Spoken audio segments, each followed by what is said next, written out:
Hello, I am back at the woodland in the caravan, which you have not seen before. It's a late January day, almost February, and here I am to talk to you about how the woodland has changed me.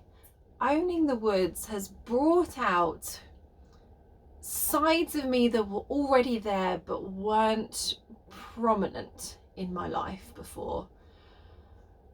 I now do things and thinking in ways that I never would have done before I owned the wood. And I think it's all changed for the better, at least I hope it's all changed for the better. It's all sort of stemmed from the bushcraft, really, and how I make things from scratch in my wider life and how I live at home. So I'm not just coming to the woods, doing some bushcraft, playing being off grid. My life has gone closer to enabling me to live comfortably off grid, even at home, even though I'm in a modern house with fully on the grid, and I'm just making sure that I'm stepping away from it at home, and that's been a natural byproduct of being in the woods and having to spend a lot more time off grid and having to make sure that I have everything I need here to be able to still live comfortably. Not that I'm living here, but when I am camping here, I'm still comfortable, but I'm living off of what the land provides and not off of what the system can provide. And not only am I doing that here, it's exploded in my life at home. I have started all sorts of new hobbies as a direct result of owning this woodland and it sparking my interest in nature and living closer to it and making sure that I'm not reliant on the wider systems that are in place today, and also making sure that what I do is as eco-friendly as I can actually make it.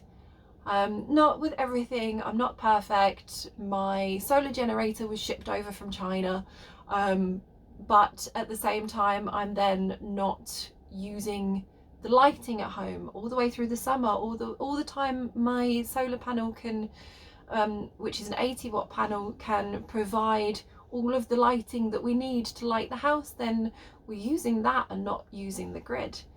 I don't have an electric coffee maker. I got rid of my blender in favour of a double hand whisk.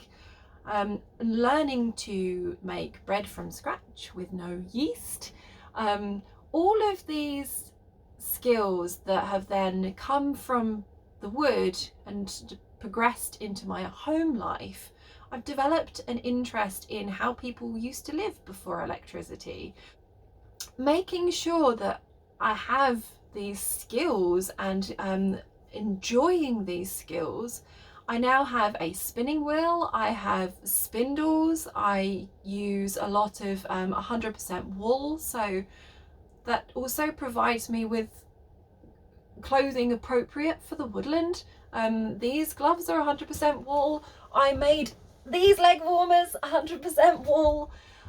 So learning these skills and knowing that I can create that from nothing, all within walking distance of my house. I can gather all my materials from walking distance of my house and from here at the wood. I am very interested in natural dyes for fibres. I'm interested in using plant fibres to create textiles, and I have a loom now. I'm very much a beginner with the loom, but I'm diving into it, and having my loom, it was a Christmas gift for me, and having that modern loom has led to, well, if I didn't have a loom, how could I make one?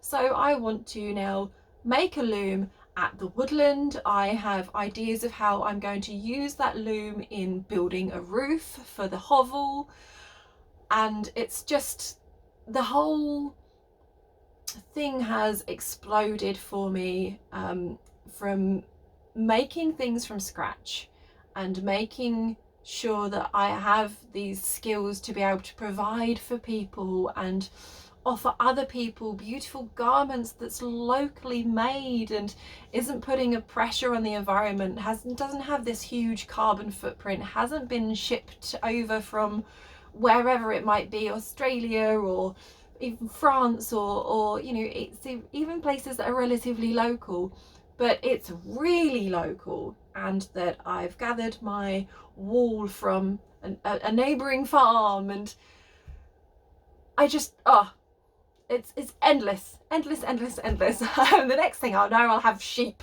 No, that's not going to happen. I've got a tiny garden, so no sheep for me, and I don't think the woodland's really appropriate. It has changed me. It really has changed me. I have become, I guess you could sum it up in that I've become a hippie. I'm even wearing different clothes.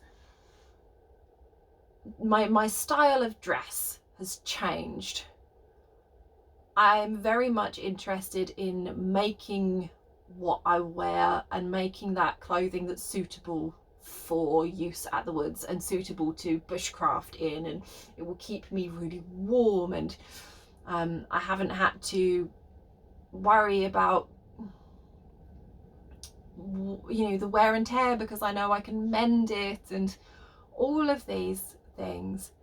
I've also got into, as a branch off of sort of being off-grid and being self-sufficient, ham radio, which is another thing that's come from the woodland, because I don't exactly have a telephone here, and sort of that knowledge of off-grid communications is really interesting.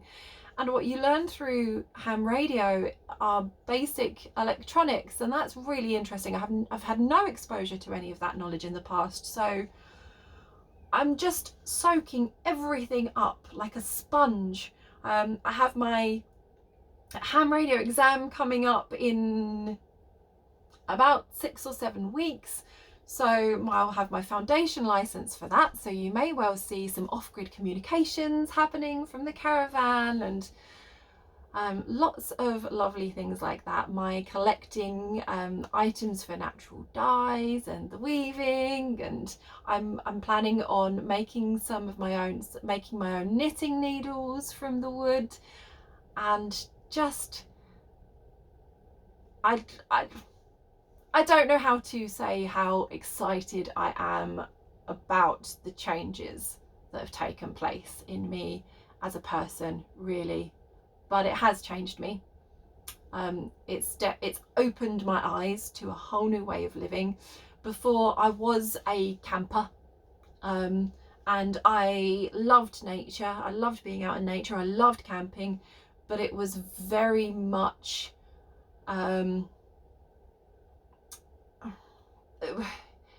I didn't realise how disconnected I was from nature, for just even while camping. Before, I didn't feel disconnected. I felt like I was connected, but going camping in a field with other campers and having the toilet block and you know, your gas canisters and everything that you could possibly need sort of brought from home, is a very different world to then attempting to craft your own home and craft your own items. Everything that you could possibly require needs to be made, and that's where you really find that connection to nature and how much we rely on it. Because ultimately everything that you buy, you can trace it back to nature anyway. It's just a whole new life. that I'm making for myself and a whole new direction that I've moved in that I wouldn't have done if it wasn't for buying this land. And I know a lot of people do move in this direction without owning land, but it wouldn't have happened like that for me. I think it's taken being here as much as I am able to be here, and you don't need to own land in order to feel this way, but because I'm able to be here as much as I am, it's sparked that desire in me to really have all of these skills and become more self-sufficient and become less damaging to the environment. So in future on this channel, you will be seeing more of the textile creating and my bushcrafting myself that loom and taking inspiration from Anglo-Saxon looms that have been found and all these things. I will be weaving with a belt loom that I'm going to create, and I'm actually going to get some sticks and things to start working on that belt loom while I'm here today. So you will hopefully see that belt loom and those shuttles that I'm going to create, and all from scratch. So you can go from being in the woods with nothing to then having a loom and crafting your own clothes. How crazy is that? So it's just mind-boggling and so much fun and so exciting, and I can't wait to get started with building a big loom in the woods that will stay here, and then be able to create panels for the hovel roof, my bushcraft shelter, create woven panels out of the dried bracken and all the bits and pieces here. So it'll be fairly experimental, but that's the fun of it really. That's how you learn, I think. It'd be interesting to see how I can attempt to make it watertight-ish. Well, not watertight, but so that it sheds water, but I might not have the right pitch on the roof for that, but never mind, you live and learn. Anyway, right. I will see you very, very soon on my next video, hoping to film a bit more as the weather warms up, and I won't be quite so dragon breathy in the future. I haven't been smoking, I promise. Anyway, talk to you later, guys. Bye.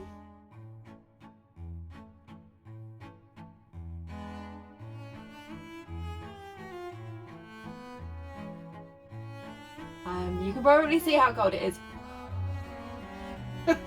I am back in the woods, in the caravan, in the woods, so big reveal. And anyway, however, goodness sake, I'm just gonna roll with this stream of consciousness that I'm having now. So I am going to waffle at you. I've also got my trusty coffee to keep me warm, and a top up for when I finish this as well. Oh my gosh, the condensation from my breath, gosh, it is pretty chilly. I can put my arms out there. I'm touching one side of the van and I'm touching the other side of the van. Owning this woodland has changed me as a person. Obviously as a person. What else would it be? Oh, it changed me as a dog? Nope. And the reason I am here today is I don't like this. So I do this every time. If you don't like a lot of waffling, probably not the video for you.